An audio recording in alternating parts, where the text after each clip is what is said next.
तुरंबे इथल्या श्री सिद्धिविनायक मंदिरात अंगारकी संकष्टी मोठ्या उत्साहात आणि धार्मिक वातावरणात पार पडली। पहाटेपासूनच गणरायाच्या दर्शनासाठी भाविकांनी मोठी गर्दी केली होती। दिवसभर विविध धार्मिक कार्यक्रम पार पडले।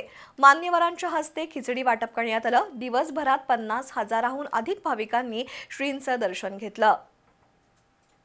राधानगरी तालुक्यातील तुरंबे इथल्या सिद्धिविनायक मंदिरात अंगारकी संकष्टीनिमित्त विविध धार्मिक कार्यक्रम पार पडले।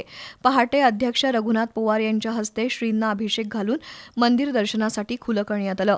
दिवसभरात 50,000हून अधिक भाविकांनी श्रींचं दर्शन घेतलं। दिवसभर विविध धार्मिक कार्यक्रम पार पडले।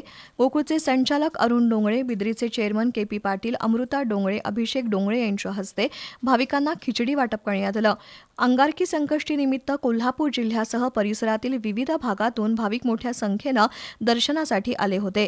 भाविकांची वाढती गर्दी लक्षात घेऊन मंदिर प्रशासनाच्या वतीनं सुलभ दर्शन व्यवस्था, शिस्तबद्ध रांगा, पिण्याच्या पाण्याची सुविधा, प्रसाद वाटप तसंच मूलभूत सोयीसुविधांची चोख व्यवस्था केली होती। दिवसभर मंदिर परिसर भक्तांनी फुलून गेला होता।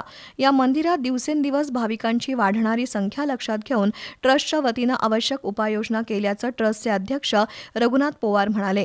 यावेळी राजाराम वारके, रघुनाथ बलुगडे, संदीप पाटील, चंद्रकांत पाटील, जितेंद्र किल्लेदार, संभाजी राऊत, अरुण पलंगे, भीमराव पवार, राजेंद्र चौगुले, माजी सरपंच उमर पाटील, शाकीर पाटील, पंचक्रोशीतील भाविक उपस्थित होते।